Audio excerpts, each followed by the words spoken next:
चलो let's begin.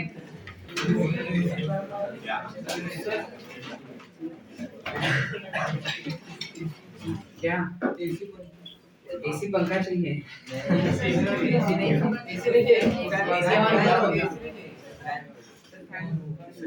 हम पहले शुरुआत कर लें। रिकॉर्डिंग चालू है ना? सही लो, थोड़ा ठंडा ही है वैसे। चलो लेट्स बिगिन। पिछले लेक्चर में we got done understanding what membrane completely. Yes, cell membrane हो चुका था। आज थोड़ा आगे चलते हैं and will understand slightly more about internal organs, और उसके पहले विल अंडरस्टैंड कि सेल मेम्ब्रेन जो होता है वो किसको प्रोटेक्ट करता है। तो when we talk about cell membrane, if this is the cell membrane, अंदर के साइड पे यहाँ पे this is called as matrix. You call it as matrix. और matrix को हम कहते हैं cytoplasm.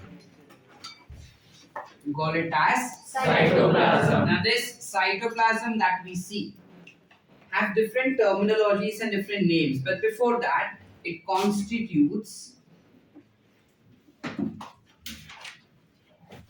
cell organelles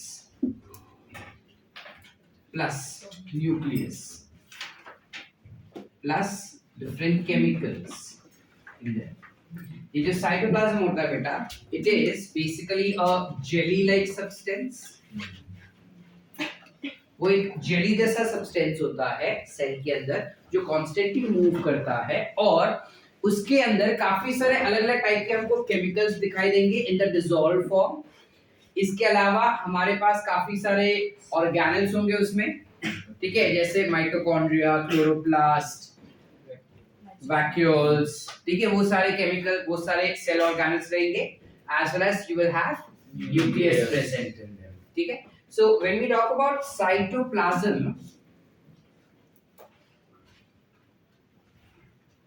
you call cytoplasm as equivalent of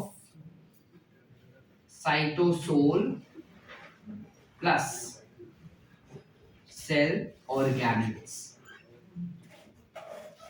ठीक है, it is cytosol plus cell organelles. cytosol क्या होता है? cytosol is jelly like organelles या jelly like substance, ठीक है। You also have one more term which is very commonly utilized called as protoplast. Yes, also cell organelles minus nucleus. Cytoplasm जब बोलेंगे तो उसमें न्यूक्लियस नहीं कंसीडर किया जाता जनरली, ठीक है। जब हम प्रोटोप्लास्ट का बात करते हैं, हमने काफी बार ये टर्म सुना होगा, प्रोटोप्लास्ट, प्रोटोप्लाज्म, नहीं सुना तो अब सुन लो। प्रोटोप्लास्ट या प्रोटोप्लाज्म क्या होता है? It is nothing but cell minus cell wall,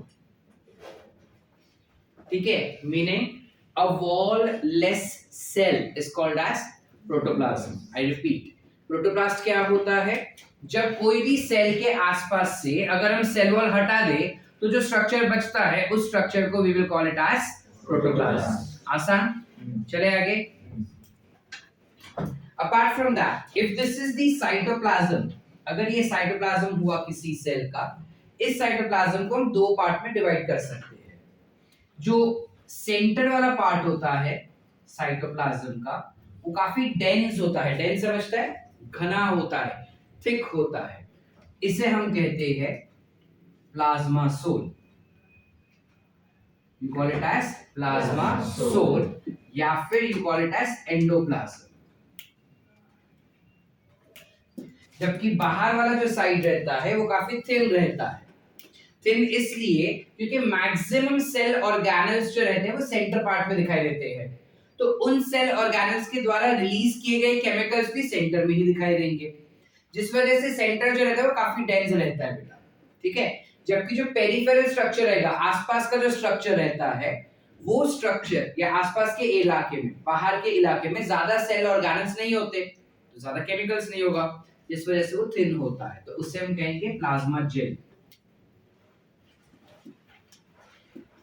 You call it as plasma gel या फिर ectoplasm. Are we clear? Yes. Yes or no? Yes. यहाँ तक सॉर्ट? ठीक है। टर्मिनोलॉजीज क्लियर है सारे? साइटोप्लाज्म के अंदर अलग अलग सेल ऑर्गेनल्स होते हैं, ऐसा हमने बताया। अब इनमें से कुछ सेल ऑर्गेनल्स ऐसे होते हैं जिनके जो मेम्ब्रेन होते हैं ना बेटा, वो कॉमन होते हैं। कॉमन मतलब क्या?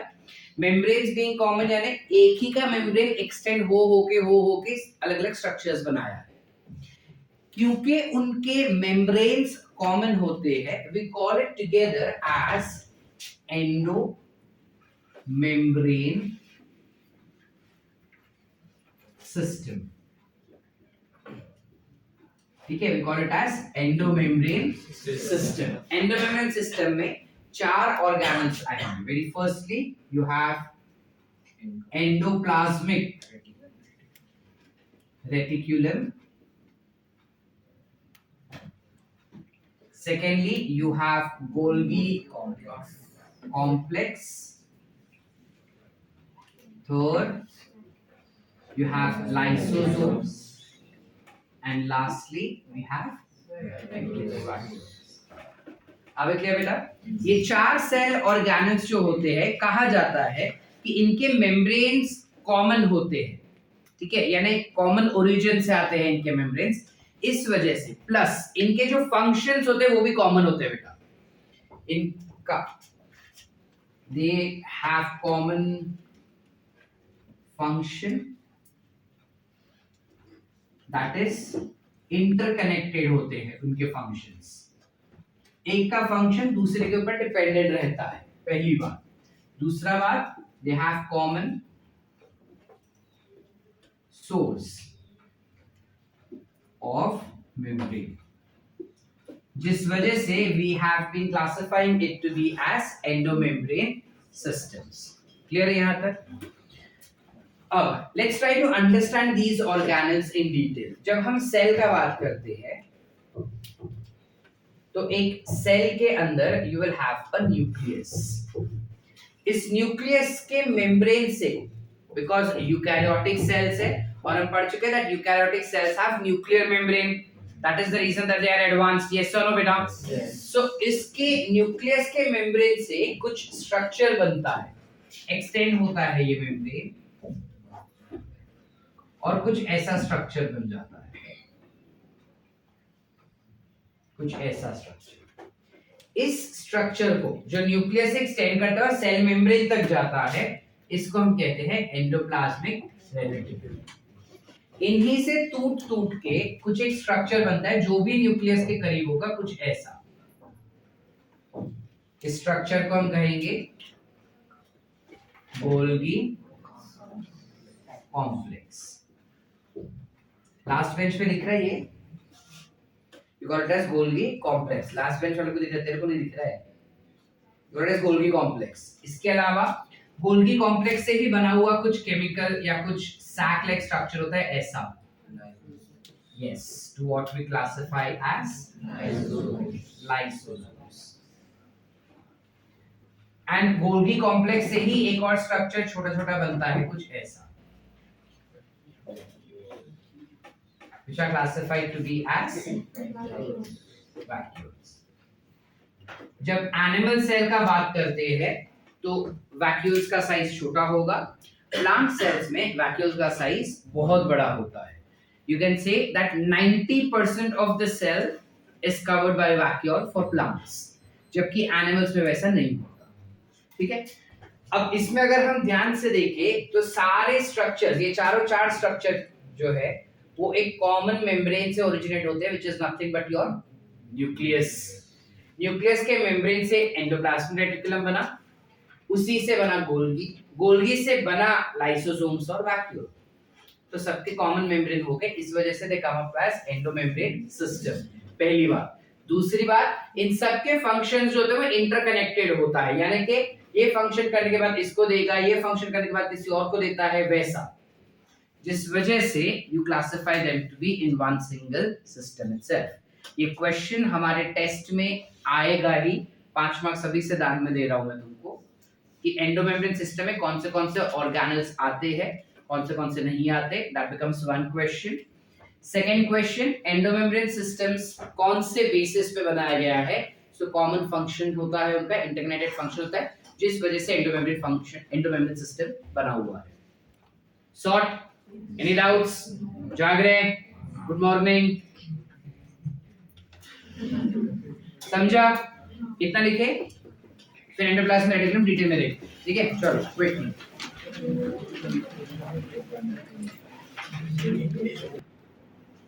When we talk about cytoplasm, there is a particular movement that we see within the cytoplasm called as cyclosis. ये साइक्लोसिस क्या होता है बेटा? एक अगर स्टैग्नेंट वाटर रहा, ठीक आहे, स्टॅग्नंट वॉटर समजताय? स्थिर पाणी असेल आणि त्यात जर मी दगड टाकला तर त्या पाणीमध्ये आपल्याला छोटे छोटे वेव्स बनवून भेटतात, बरोबर?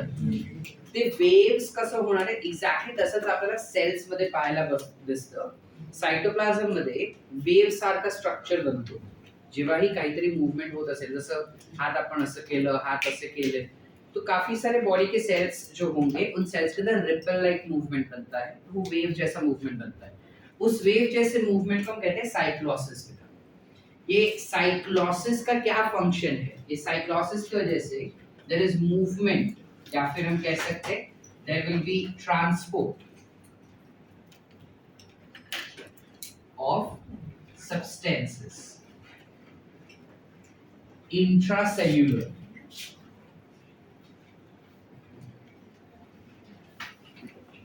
यानी सेल के अंदर ही चीजों का ट्रांसपोर्ट होगा एक सेल ऑर्गेनल से अदर. यानी अगर कोई सब्सटेंस एंडोप्लाज्मिक रेटिकुलम में बना है और अगर उस सब्सटेंस को मुझे गोल्गी apparatus तक भेजना है तो उड़ के तो जाएगा नहीं सेल के अंदर. तो कैसे जाता है? तो यहाँ से चीज सिक्रेट कर दी जाती है और यही वेव लाइक मूवमेंट से मूव होते होते होते होते it will reach up to the Golgi apparatus with the help of cyclosis. Are we clear? Yes or no? Yes. चले आगे. Let's try to find out endoplasmic reticulum होता क्या है और उसका स्ट्रक्चर कैसे दिखता है. Can I erase this? Yes.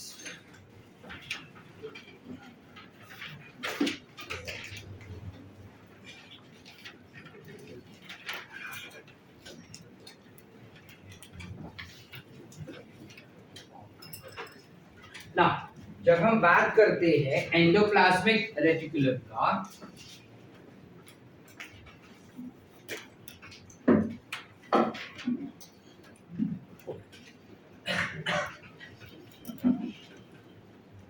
पहली बात रेटिकुलम यानी कि जो चीज नेटवर्क जैसा होता है, आडा तेडा होगा, गुंथलेलं, त्याला आपण म्हणतात रेटिकुलम.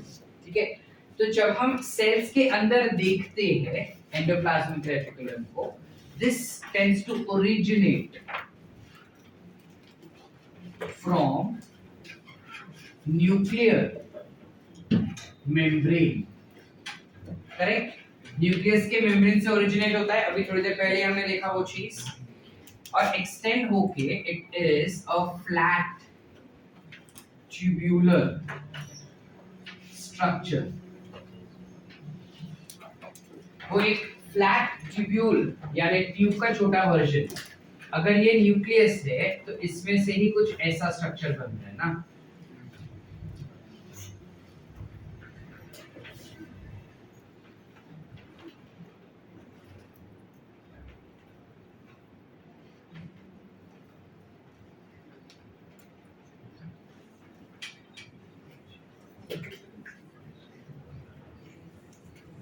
कुछ ऐसा स्ट्रक्चर बन रहा है. समझ पा रहे हैं हम? ठीक है? इंटरकनेक्टेड ट्यूब है जो पूरी तरह से फ्लैट है, चपट है. तो ये ट्यूब को, ये जो अपने को स्ट्रक्चर कर्व्स यहाँ पे दिख रहे हैं, you call it to be as cisternae. क्या कहेंगे? Cisternae. ठीक है? you call it as cisternae. अब जब हम इस सिस्टर्ने का बात करते हैं बेटा, सिस्टर्ने की सेंटर लोकेशन पे, I hope it is visible to everyone. Yes. Cisternae का जो सेंटर लोकेशन दिख रहा है, ये अंदर से तो खाली होगा ना बेटा.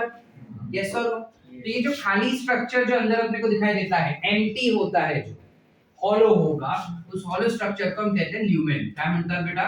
Lumen. अब इस वजह से हम ये कहते हैं, और ये हमको ये पता है कि ये एक्सटेंड करता है कहां तक, ये जाके मर्ज होता है सीधा साइटोप्लाज्म के साथ, है कि नहीं बेटा? ये सीधा साइटोप्लाज्म को जाके चिपकता है, अपना सॉरी सेल मेम्ब्रेन को जाके चिपकता है. है ना? न्यूक्लियस से एक्सटेंड होगा और सेल मेम्ब्रेन तक जाएगा, हो कि ना है? जिस वजह से हम कहते हैं कि ये जो स्ट्रक्चर है ना, पूरा स्ट्रक्चर एंडोप्लाज्मिक रेटिकुलम, वो पूरे सेल को दो पार्ट में डिवाइड करता है। It divides entire cell into two parts. Now what are those two parts in which it is divided? एक जो lumen वाला part है, so you call it as luminal region, और दूसरा जो lumen के बाहर का पूरा cytoplasm है, so this will be called as extra luminal. Are we clear? We call it as luminal and extraluminal region. I hope the concept is clear so far. Yes or no? Yes. Easy है, कुछ difficult नहीं है। इसके अलावा ये देखा गया था जब माइक्रोस्कोप के अंदर इसको ऑब्जर्व किया ना, पहली बात तो this can be studied under electron microscope only. इसको हम सादा माइक्रोस्कोप में नहीं स्टडी कर सकते बेटा। इसके डिटेल्स अगर हमें स्टडी करने हैं तो इलेक्ट्रॉन माइक्रोस्कोप में ही उसको देखना पड़ेगा, ठीक है? इलेक्ट्रॉन माइक्रोस्कोप क्या होता है? इलेक्ट्रॉन माइक्रोस्कोप हायर वर्जन का होता है। अभी के लिए छोड़ो, उतना ज्यादा डिटेल नहीं समझेगा आप लोगों को। नॉर्मल जो अपने को स्कूल कॉलेजेस में देखने को मिलता है माइक्रोस्कोप, उसे हम कहते हैं कंपाउंड माइक्रोस्कोप, ठीक है? जिसमें दो लेंस होते हैं, इसलिए वो कंपाउंड माइक्रोस्कोप होता है। इलेक्ट्रॉन माइक्रोस्कोप पूरा इलेक्ट्रॉनिकली चलता है, पहली बात। दूसरी बात, वो ना शैडो इमेज पे चलता है। शैडो इमेज मतलब, अगर मुझको नाम बता, अगर मुझे स्वप्निल को उसका बॉडी स्ट्रक्चर स्टडी करना है तो डायरेक्ट स्वप्निल को माइक्रोस्कोप में डाल के देखते हैं ना जनरली हम लोग। यहाँ पे वैसा नहीं होता, हम स्वप्निल को एक साइड से पूरा कवर कर देते हैं ताकि लाइट आने पे उसकी परछाई बने, और उस परछाई का इमेज देख के हम डिसाइड करते हैं कि अच्छा स्वप्निल ऐसा दिखता होगा। दैट इज इलेक्ट्रॉन माइक्रोस्कोप, ठीक है? थोड़ा कॉम्प्लेक्स है, छोड़ दो, नहीं समझा तो डिग्री में पढ़ाएंगे तुमको पूरा चीज, ठीक है? अभी के लिए खाली इतना समझो कि बिना इलेक्ट्रॉन माइक्रोस्कोप के हम ये सारे स्ट्रक्चर्स नहीं पढ़ पाएंगे, ठीक है? जब इलेक्ट्रॉन माइक्रोस्कोप में हमने ऑब्जर्व किया था इस पर्टिकुलर एंडोप्लाज्मिक रेटिकुलम को, तब हमने नोटिस किया कि कुछ एंडोप्लाज्मिक रेटिकुलम के सरफेस पे, मेम्ब्रेन के ऊपर कुछ ऐसा रफ सरफेस हो रहा है। Can you see this rough surface बेटा? Yes. मैं पूरा नहीं बना रहा, मैं थोड़ा सा ही बना रहा हूं।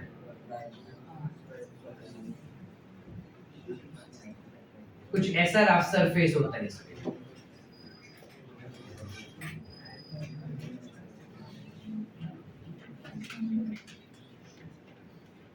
ठीक है? There was some rough surface.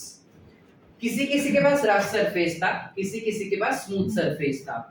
ये देख के हमने ये बताया कि जो एंडोप्लाज्मिक रेटिकुलम होता है वो दो टाइप के होते हैं। एक जिसका सरफेस रफ है, इस वजह से we call it to be as, correct, we will call it as rough endoplasmic reticulum, प्यार से लिखेंगे आरईआर।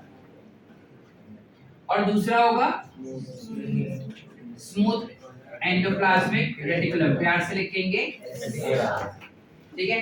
सो जब हम बात करते हैं RER का, rough endoplasmic reticulum, it's outer surface of membrane will appear rough. Why will it appear rough? Due to presence of Ribosomes. correct. Due to the presence of ribosomes, it will appear rough in nature. However, ribosomes की presence की वजह से by default इसका function क्या हो जाएगा? Protein synthesis. Perfect, इसका functional हो जाता है प्रोटीन सिंथेसिस। तो कहा ये जाता है कि हमारे रफ एंडोप्लाज्मिक रेटिकुलम के ल्यूमेन के अंदर हर वो एंजाइम्स रहेंगे जो प्रोटीन सिंथेसिस के लिए चाहिए हम। सो प्रोटीन सिंथेसिस राइबोसोम्स के द्वारा किया जाएगा, but then in rough endoplasmic reticulum. Are we clear? Yes or no? Yes. Can I go ahead, बेटा? Yes. Everyone? Yes. चल। इसके अलावा रफ एंडोप्लाज्मिक रेटिकुलम कहा जाता है क्योंकि ये प्रोटीन बनाता है एंड हमारे बॉडी में मैक्सिमम कम्युनिकेशन जो होता है ना, सेल टू सेल कम्युनिकेशन हुआ या सेल के अंदर कम्युनिकेशन हुआ, ठीक है, या कोई दूसरा चीज होगा जैसे बॉडी बिल्ड करना रहेगा, तो मैक्सिमम प्रोटीन का ही इस्तेमाल किया जाता है। ये तो हमको पता ही है। यस और no? We have studied in a lower standard that proteins are body building blocks. पढ़े हैं ये? प्रोटीन जो होता है वो एनर्जी नहीं देता, वो बॉडी बिल्ड करने में हेल्प करता है, इसलिए जो जिम जाता है वो प्रोटीन शेक पीता है बार बार। ठीक है, तो बेसिकली क्योंकि प्रोटीन का इतना ज्यादा काम होता है हमारे बॉडी में, इस वजह से हमारे बॉडी के कुछ सेल्स डेडिकेटेड होते हैं प्रोटीन सिंथेसिस और अलग अलग टाइप के सिक्रीशंस के लिए। तो कहा जाता है जिस किसी भी सेल के अंदर प्रोटीन सिंथेसिस होता है या फिर सिक्रीशंस होते हैं, उन जगहों पे अपने को Golgi apparatus endoplasmic reticulum that is RER सबसे ज्यादा क्वांटिटी में दिखाई देगा। सो हम सबसे ज्यादा क्वांटिटी में अपने को वो दिखाई देगा। आगे clear?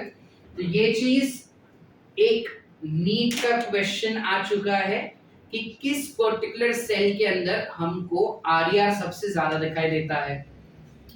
So cells that are involved actively in protein synthesis and secretions। अलग अलग केमिकल्स का सिक्रीशंस करना, स्पेसिफिकली प्रोटीन्स का सिक्रीशंस करना और प्रोटीन्स को बनाना, इन दो काम में जो जो सेल्स इन्वॉल्व रहेंगे उन सेल्स में अपने को RER सबसे ज्यादा क्वांटिटी में दिखाई देता है। याद रखना, ठीक है। क्वेश्चन ये भी फ्रेम किया जाता है उल्टा करके कि एक्टिवली सिक्रीटिंग सेल्स में कौन सा स्ट्रक्चर सबसे ज्यादा दिखाई देगा अपने को, तो कौन सा आएगा आंसर उसका? RER। क्या आ जाएगा? RER। चलिए आगे बेटा। दूसरा अपने को समझना है about SER which is smooth endoplasmic reticulum. कहा जाता है जब माइक्रोस्कोप में देखा था या अभी भी हम अगर देखते हैं तो ऊपर के साइड पे हमेशा RER रहता है और नीचे के साइड पे हमेशा SER होता है। ये देख के साइंटिस्ट ने ये कंक्लूड किया दैट पॉसिबली चांसेस है कि RER जो होता है वो SER को जन्म देता है। Meaning SER arise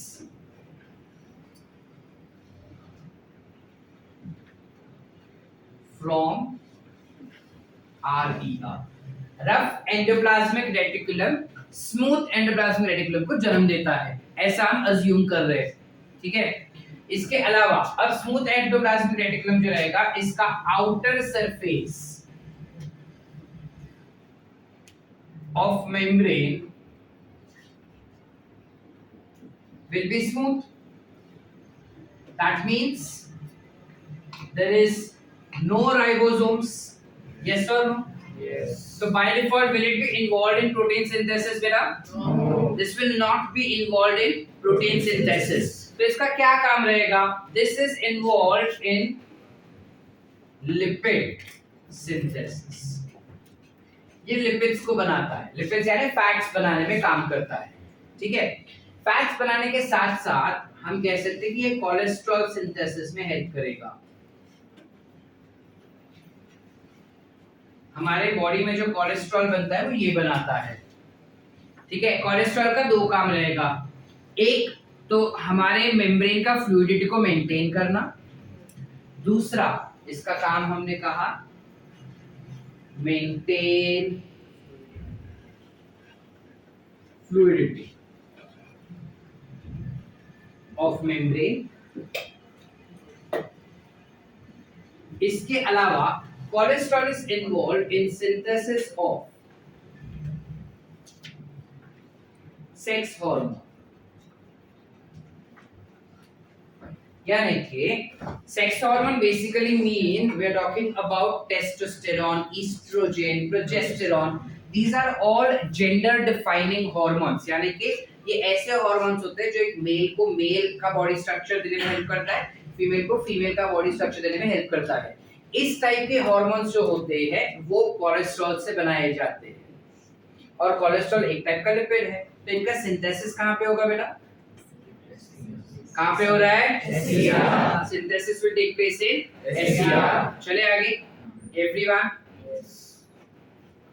Apart from that, one more function that SER has is detoxification.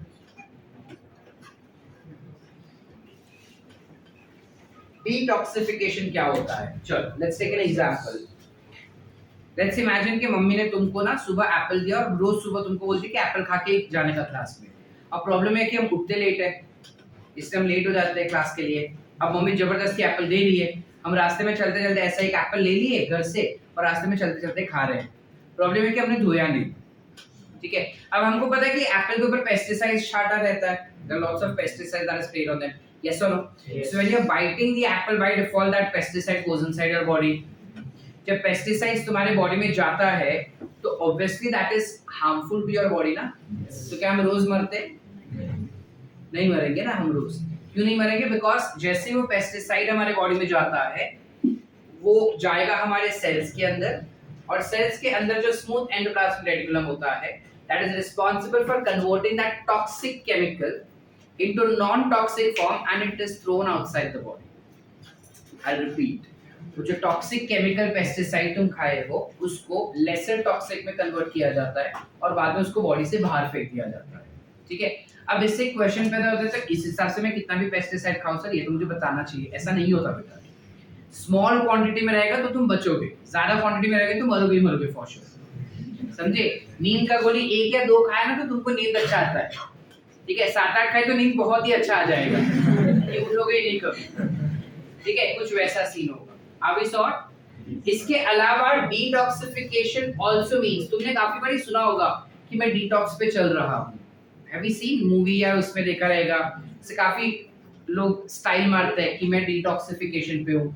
And if not that, Shraddha Kapoor का वो पता है ग्रीन टी का लेप्टिन टी का एडवर्टाइजमेंट आता है जहाँ पे वो बताते हैं कि डिटॉक्सिफिकेशन करने से पेट अंदर चला जाता है. झूठ बोलती है.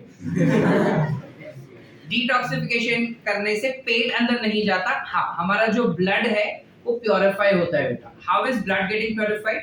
हमारे बॉडी में काफी सारे टॉक्सिक केमिकल्स बना के ब्लड में डाले जाते हैं. तो ये जो टॉक्सिक केमिकल्स होते हैं वो हमारे बॉडी में फैट्स का प्रोपोर्शन बढ़ाता है. Why? Because they are highly soluble in fats. तो जितना ज्यादा टॉक्सिक बनेगा हमारा बॉडी उतना ज्यादा फैट्स बनाता है. इस वजह से हम मोटे होते जाते हैं. तो जब तुम ये लेप्टिन टी खाते हो वो बेसिकली हमारे सेल्स को एक्टिवेट करता है इन टॉक्सिक केमिकल को डिटॉक्सिफाई करने के लिए. That doesn't mean that it helps in breaking down fats. वो खाली उस टॉक्सिक केमिकल को बॉडी से बाहर निकाल देता है. फिर उस फैट्स को बंद करने के लिए तो एक्सरसाइज करना ही पड़ेगा. Are we clear? यस और no? Yes. Short? Yes. Did we understand what is endoplasmic reticulum completely? Yes. चले आगे. ये सारे स्ट्रक्चर्स और ये सारे फंक्शंस देखते हुए हमारा एनसीईआरटी बोलता है कि ये जो पूरा एंडोप्लाज्मिक रेटिकुलम है, क्योंकि ये न्यूक्लियस से साइटोप्लाज्म के एंड तक यानी मेम्ब्रेन तक जाता है, it also helps in building या obtaining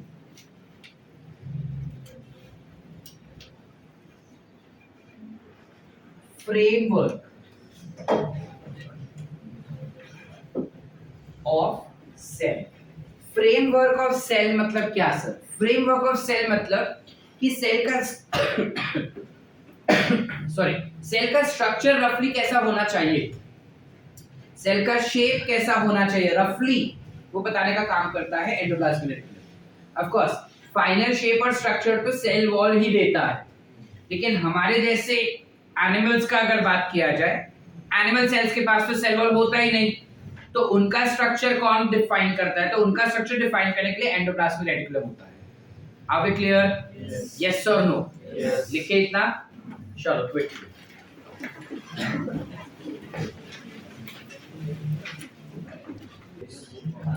Post this we have understood about Golgi complexes.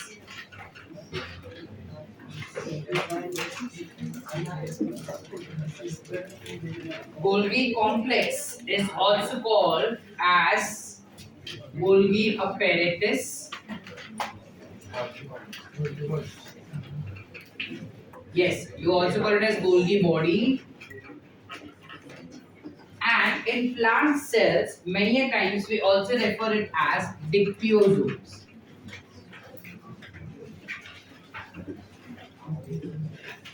याद रखना एक ही स्ट्रक्चर है लेकिन उसके अलग अलग नाम है, ठीक है। गोल्गी कॉम्प्लेक्स को हम गोल्गी बॉडीज या फिर गोल्गी अपैरेटस या फिर डिक्टियोसोम्स भी कह सकते हैं। डिक्टियोसोम्स एज आई सेड स्पेसिफिकली सिर्फ प्लांट सेल्स के लिए इस्तेमाल किया जाता है, एनिमल सेल्स के लिए नहीं। अब जब गोल्गी कॉम्प्लेक्स का बात करते हैं, सबसे पहले Golgi complex was discovered by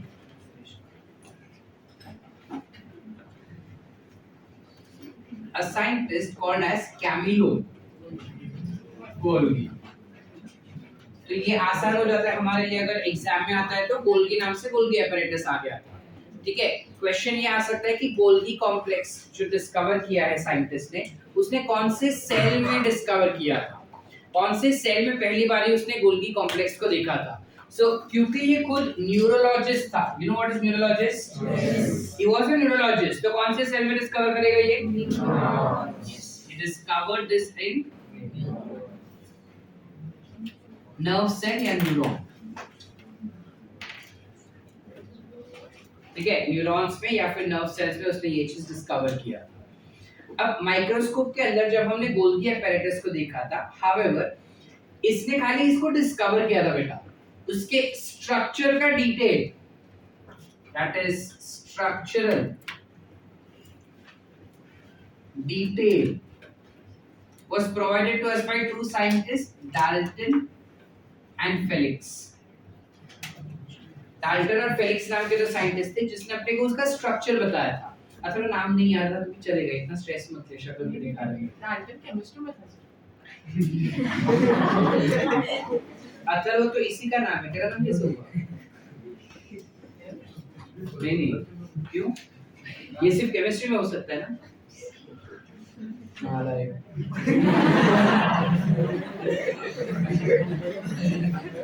This particular scientist is not in your NCERT, so it's okay if you do not remember its name. Government text book में दिया है, NCERT में इसका कोई उल्लेख नहीं है, तो हमें नीट के लिए सिर्फ इसी एक का नाम याद रखना है, which is Camillo, ठीक है बेटा। इसका स्ट्रक्चरल डिटेल इलेक्ट्रॉन माइक्रोस्कोप में देखा था, और जब माइक्रोस्कोप में देखा था हमको पता चला कि सबसे पहला ये न्यूक्लियस के काफी करीब होता है, it is close to nucleus. इसके अलावा it is stack flat tubule. देखो यहाँ पे क्या था, एक ही ट्यूब्यूल था। ट्यूब्यूल मतलब क्या, देखो एनिमल का छोटा वर्जन एनिमक्यूल, वैसे ट्यूब का काफी पतला या छोटा वर्जन क्या हो जाएगा, ट्यूब्यूल। तो कहा जाता है ये पूरा एक ही कंटिन्यूअस इंटरकनेक्टेड था, it was single tubule.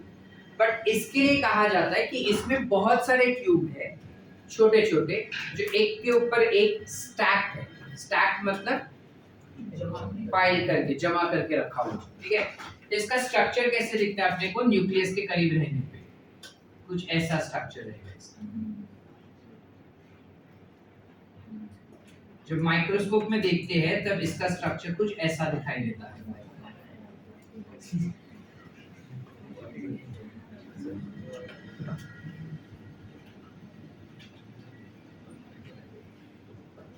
Somewhat like this is what you see as its structure. जय सीधा बैठ बेटा। This is the kind of structure that we observe.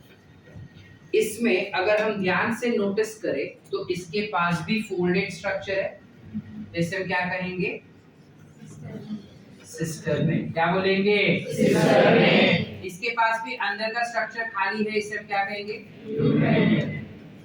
बराबर बेटा। इसके अलावा ल्यूमेन और सिस्टर्न के अलावा अगर हम ध्यान से देखें तो इसका और उसके स्ट्रक्चर में एक और डिफरेंस है, ये थोड़ा फुगा हुआ दिख रहा है, ऐसा राउंड कर्व शेप में है ना। तो एग्जैक्टली इसका फंक्शंस क्या हो जाते हैं, इसके फंक्शंस अगर देखेंगे तो एंडोप्लाज्मिक रेटिकुलम में जो जो केमिकल्स बनता है ना, उस केमिकल को एक छोटे से पैकेट में पैक कर दिया जाता है ऐसे। Will have a small vesicle जिसके अंदर उस केमिकल को पैक कर दिया जाएगा। ये छोटे से बबल को या छोटे से पैकेट को you call it as vesicle, ठीक है, एक छोटे से वेसिकल में पैक कर दिया जाएगा। साइक्लोसिस के द्वारा, you know what is cyclosis? Yes. Cyclosis के द्वारा ये जो वेसिकल है वो बहते हुए पहुंचेगा गोल्गी कॉम्प्लेक्स तक। गोल्गी कॉम्प्लेक्स तक आते ही वो वेसिकल यहाँ पे आके अटैच हो जाता है, इस रीजन में अटैच। जैसे ही वो अटैच होता है उसके अंदर का सारा कंटेंट जो रहेगा, सारा केमिकल जो रहेगा वो डाल दिया जाता है गोल्गी के ल्यूमेन के अंदर। समझे कि बाउंसर? ठीक है। अब गोल्गी के ल्यूमेन के अंदर काफी सारे अलग अलग एंजाइम्स होंगे, ठीक है। लेट्स सी, ये सारे एंजाइम्स हो गए उसके, अलग अलग टाइप के एंजाइम्स है इसके। ये एंजाइम्स इस प्रोटीन या लिपिड, दो ही चीज बने ना, ये प्रोटीन या लिपिड को यहाँ पे मॉडिफाई करता है। मॉडिफाई करने के बाद फिर से वो एक वेसिकल में उसे पैक कर देगा और वो वेसिकल दूसरे वाले ल्यूमेन में जाके डिपॉजिट कर दिया जाएगा। यहाँ पे भी हमारे पास कुछ एंजाइम्स होंगे जो इनको और ज्यादा मॉडिफाई करेंगे।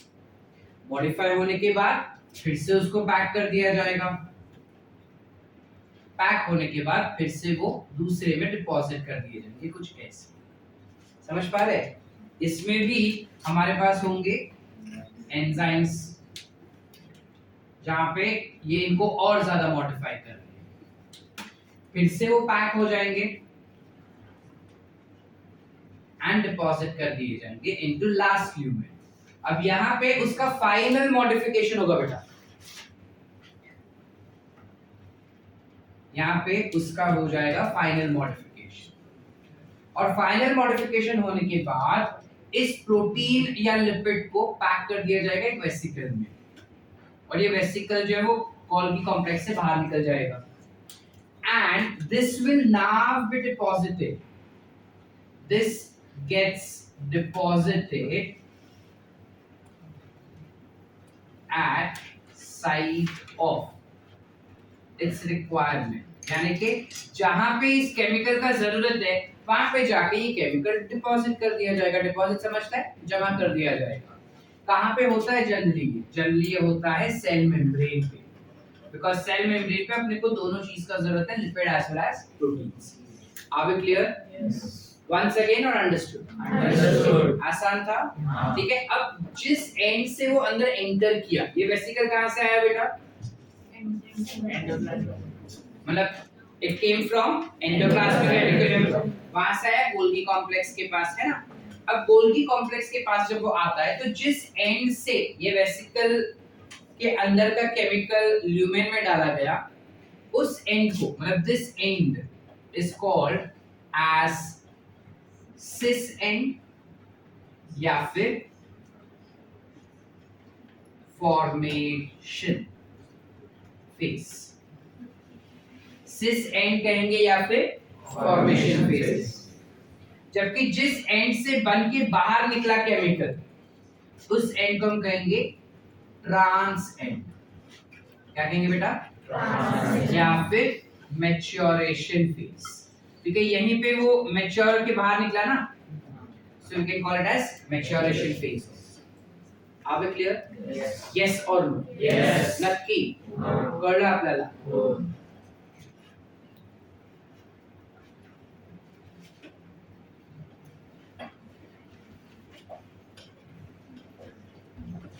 ये पूरा चीज जो मैंने एक्सप्लेन किया वो खुद से हम लिख पाएंगे?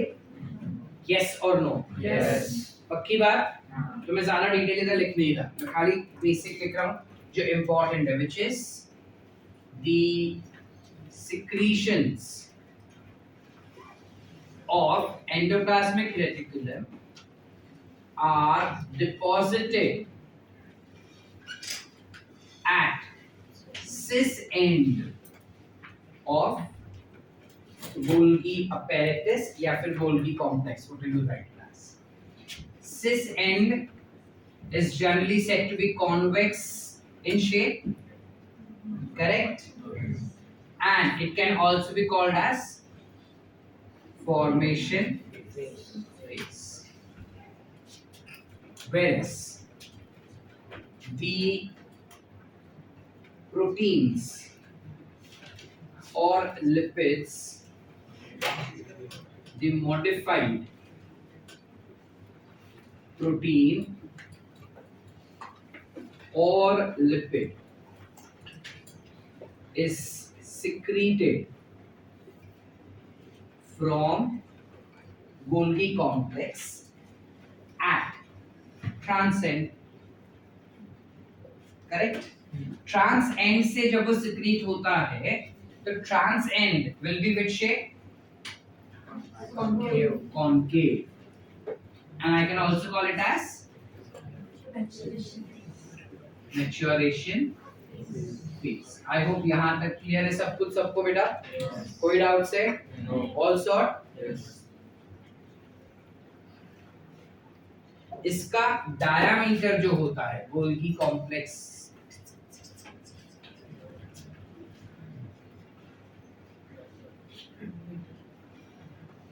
इसका डायमीटर जो रहेगा वो 0.5 से 1 माइक्रोमीटर होता है. The diameter of Golgi complex is 0.5 to 1 micrometre. ये याद रखना है अपने को, एनसीईआरटी में ये डायमेंशंस दिए हुए हैं, ये अपने को पता होना चाहिए. क्लियर है?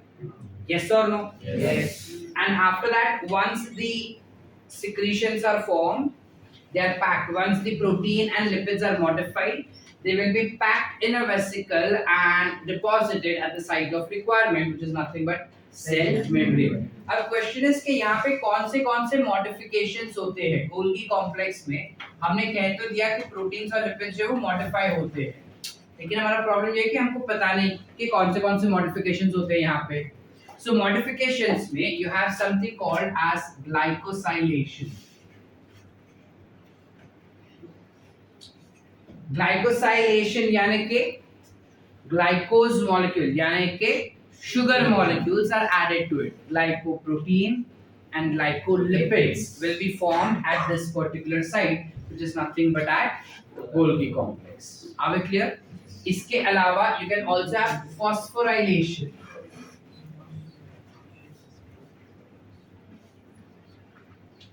Which tends to take place. Phosphorylation यानी कि phosphate group ऐड करना, उसे हम कहते हैं phosphorylation. ये सारे बेसिक चीजें जो रहेंगी वो इसी रीजन में किया जा सकता है. आप क्लियर? यानी फॉस्फोलिपिड जब बनाना होगा तो उस लिपिड के ऊपर फॉस्फेट ग्रुप ऐड करना होगा, तो एडिशन कहाँ पे होगा? Golgi complex. आसान? कोई डाउट? गोल्गी कॉम्प्लेक्स क्लियर है? चले आगे नेक्स्ट पे. ठीक है, can I erase this? Yes.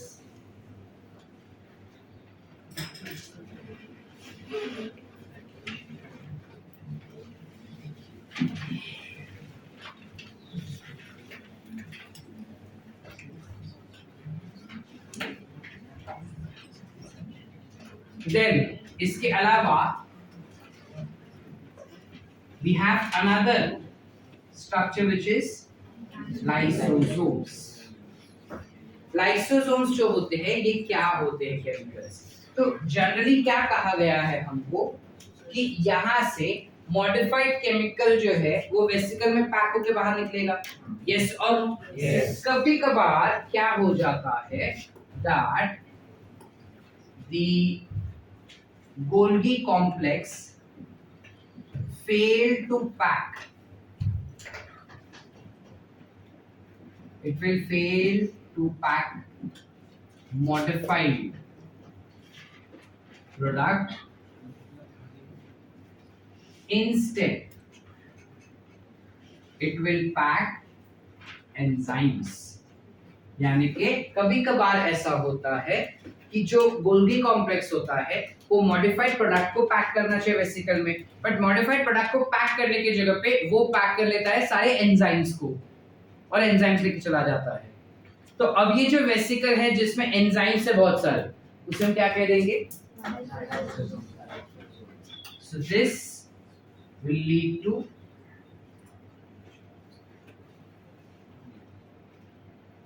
leading to formation of lysosomes. आसान रे समझे? ठीक है। अब ये जो लाइसोसोम्स होते हैं इनका क्या काम होता है, पहली बात उसके पहले लाइसोसोम्स के अंदर कौन से एंजाइम्स होते हैं। सो टॉकिंग अबाउट एंजाइम, सारे हाइड्रोलिटिक एंजाइम्स होते हैं। हाइड्रोलिटिक एंजाइम्स क्या होंगे? Hydro meaning lytic meaning lysis, lysis मतलब to break. So hydrolytic enzymes यानी ऐसे एंजाइम्स जो पानी के मदद से कॉम्प्लेक्स केमिकल को तोड़ता है। ऐसे एंजाइम्स जो पानी की मदद से कॉम्प्लेक्स केमिकल्स को तोड़ता है उसे हम कहेंगे क्या बेटा? Hydrolytic enzymes. हाइड्रोलिटिक एंजाइम्स के एग्जांपल्स हमको क्या दिए हैं? So you can have example as phosphatases, dehydrogenases, ठीक है, etc. are the examples of hydrolytic enzymes. This is responsible for breaking down all the या फिर it carry out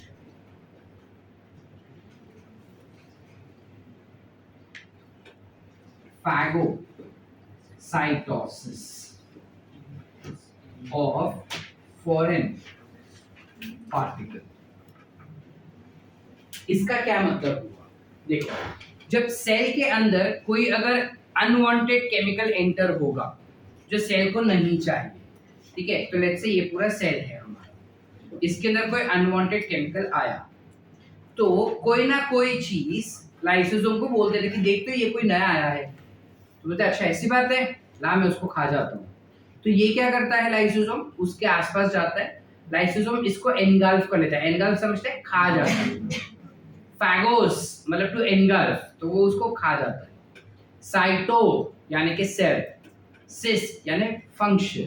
so function of engulfing a unwanted cell या unwanted structure is called as phagocytosis. So ये unwanted chemical अंदर आया, lysosome ने उसको खाया, उसको छोटे छोटे टुकड़ों में तोड़ दिया, तोड़ के उसको एक वेसिकल में पैक किया और बॉडी के बाहर छोड़ दिया। इस प्रोसेस को हम कहते हैं क्या? फैगोसाइटोसिस। समझे? वंस अगेन और अंडरस्टूड? नक्की? चलो, तो जब ये फैगोसाइटोसिस करता है बेटा, ultimately it is doing what? It is helping your cell to get rid of unwanted substances. English बोला। फैगोसाइटोसिस के द्वारा ये जो लाइसोसोम्स होते हैं वो सेल को अनवांटेड केमिकल से दूर करवाता है। ठीक है? अब जब ये पूरा कांड कर रहा होता है, फैगोसाइटोसिस कर रहा होता है, काफी सारे हाइड्रोलिटिक एंजाइम्स इसके काम पे लग जाते हैं। इसके साथ साथ it has high hydrogen ion concentration inside.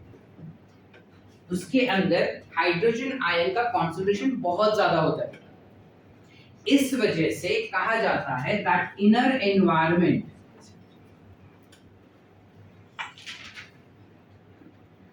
Of lysosome is acidic. Lysosomes के अंदर का एनवायरनमेंट हमेशा एसिडिक होता है, ऐसा कहा जाता है। ये क्वेश्चन एक बार पूछा गया था that why is the inner environment of lysosome acidic. Answer क्या होंगे उसके? दो रीजन है। पहला रीजन हाइड्रोजन आयन कॉन्सेंट्रेशन ज्यादा होता है, दूसरा रीजन उसके पास हाइड्रोलिटिक एंजाइम्स होते हैं जिस वजह से एनवायरनमेंट बाय डिफॉल्ट एसिडिक हो जाता है। ठीक है बेटा, चले आगे। क्या रिक्शा रिक्शा समझा? इसके अलावा lysosome is also called, it is also called as suicide bags। क्यों भला हम इसको सुसाइड बैग क्यों कहते हैं?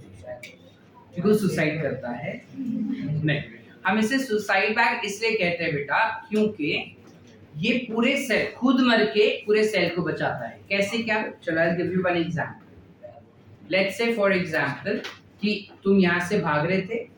पहली बात चलो बेसिक लेते हैं। तुमको पता है तुम्हारे बॉडी में बहुत सारे सेल होते हैं। There are somewhere around 300 trillion cells in all. What is there inside your body? Out of which 100 trillion cells die daily. 300 trillion cells में से 100 ट्रिलियन सेल्स रोज मरते हैं, रोज। हमको फील होता है नहाते वक्त, ब्रश करते वक्त, खाना खाते वक्त, ट्रैवल करते वक्त, सोते वक्त, ऐसे ही बैठे बैठे बहुत सारे सेल्स मर जाते हैं बेटा, लेकिन हमको कुछ फर्क नहीं पड़ता, मतलब हमको पता नहीं चलता कि वो मर गए, क्योंकि वो काफी सिस्टमैटिकली मरते हैं हमारे बॉडी में। कैसे क्या सर? सिस्टमैटिकली कैसे मरते हैं वो? जब कभी भी सेल्स के अंदर कोई चीज गलत चल रही है, कोई एक स्ट्रक्चर गलत से काम कर रहा है, या कोई केमिकल गलत से आ गया, ठीक है, या डीएनए बराबर से काम नहीं कर रहा है, उस केस में लाइसोसोम को पता चल जाता है कि ये सेल अब कभी भी मर सकता है, क्योंकि इसके अंदर ये चीज काम ढंग से नहीं कर रहा है। तो लाइसोसोम क्या करता है? वो खुद फट जाता है और अंदर के सारे एंजाइम्स रिलीज करके सेल के अंदर का सब कंटेंट को छोटे छोटे पार्ट में तोड़ देता है, और फिर एक वेसिकल के जैसा एक्ट करेगा और पूरे उस सेल को बांध देता है। बांधने के बाद बॉडी से बाहर चला जाता है। इस वजह से जब यूरिन टेस्ट भी करते हैं ना, तब अपने को काफी सारे ऐसे सेल्स दिखाई देते हैं, जिसे हम कहते हैं सेल्यूलर डेब्रीज, ठीक है, बट वो काफी दूर का बात है। अभी बेसिक समझा क्या कर रहा है वो? जब सेल मरने वाला होता है तब ये लाइसोसोम क्या करता है? खुद ही फट जाता है। अब क्वेश्चन है कि वो ऐसा क्यों कर रहा है, क्या जरूरत है इस लाइसोसोम को ऐसा करने की, ठीक है। अब इस क्वेश्चन का हम आंसर देते हैं। हम आते हैं दूसरे सिचुएशन में। लेट्स से स्वप्निल यहाँ से भाग के नीचे गया, आग लगे करके भागते नीचे गया। अब जब भाग के नीचे जा रहा था ना, तो बीच में उसका पैर फिसल गया स्टेयर्स पे, तो ऐसा घसरते हुए नीचे गया। ऑब्वियसली उसका स्किन छिल जाएगा। जब स्किन छिल जाएगा तो उसको जलन होगी ना काफी। यस और नो? जलता है अपने को। क्यों जलता है? क्योंकि वहां के सेल्स मर गए। अब मैंने थोड़ी देर पहले क्या बोला कि 100 ट्रिलियन सेल्स तो रोज तुम्हारे बॉडी में मरते हैं, तब तो जलन महसूस नहीं होती हमको। ये क्यों महसूस हुई? क्योंकि वो काफी प्लान्ड सेल डेथ था, प्लान्ड मर्डर था वो, ठीक है, ये अनप्लान्ड था। अब मुझे पता है कि स्वप्न लाके मेरे को चाकू घुसेड़ने ही वाला है, तो मैं आवाज नहीं करूंगा हाले, बिकॉज मुझे पता है वो मेरे लिए अच्छा है। समझ पा रहे? इसलिए उसको सुसाइड कह रहे ना। सुसाइड करते समय जब ऊपर से नीचे गिरते तो आ करके नहीं गिरता, वो चुपचाप गिरेगा नीचे, लेकिन पीछे से किसी ने धक्का मारा तो आ करके नीचे गिरेगा। समझ पा रहे? कुछ वैसा सीन है कि जब सडनली गिर जाते हैं और वो सेल सडनली फटता है ना बेटा, तो सेल के अंदर का सारा केमिकल आसपास के सेल्स को लग जाता है। आसपास के सेल्स को लगने की वजह से वो सेल्स भी फट जाते हैं सडन शॉक से, और वो जब फट जाते हैं तो उसके केमिकल आसपास के सेल को लगता है। ऐसा करते करते जहां पे छिल गया है वहां पे तो जलता ही है, लेकिन अगर तुम नोटिस करो ना तो आसपास के जगह पे भी जलता है अपने को। That is because of unplanned cell death. So what is this lysosome helping us to do is, lysosome जो होता है वो खुद फट जाता है, that means it undergoes suicide and kills the entire cell. It breaks down the entire cell into small pieces, packs into a vesicle and throws outside the body. This process, इस process को we call it as autophagy. Auto मतलब self, phagy मतलब खाना, engulf. Phagy मतलब to engulf, and auto मतलब self, खुद ही अपने आप को खा जाना is called as autophagy. Are we clear? Yes और नो बेटा? यस। पूरा कॉन्सेप्ट समझे? लाइसोसोम क्या कर रहा है, कैसे कर रहा है, सब समझा अपने को? कोई डाउट्स है? क्यों सुसाइड बैक कह रहे हैं वो भी समझा अपने को? नक्की जाऊया पुढे। चलो, the next that we have, without the next endomembrane system का component that we are left up understanding is vacuole. अकल में घुसेगा या पहले ये लिखना है फिर घुसाओगे? ये लिख लो। अरे हाथ से लिखना था, भूल जाते तुम लोग बार बार।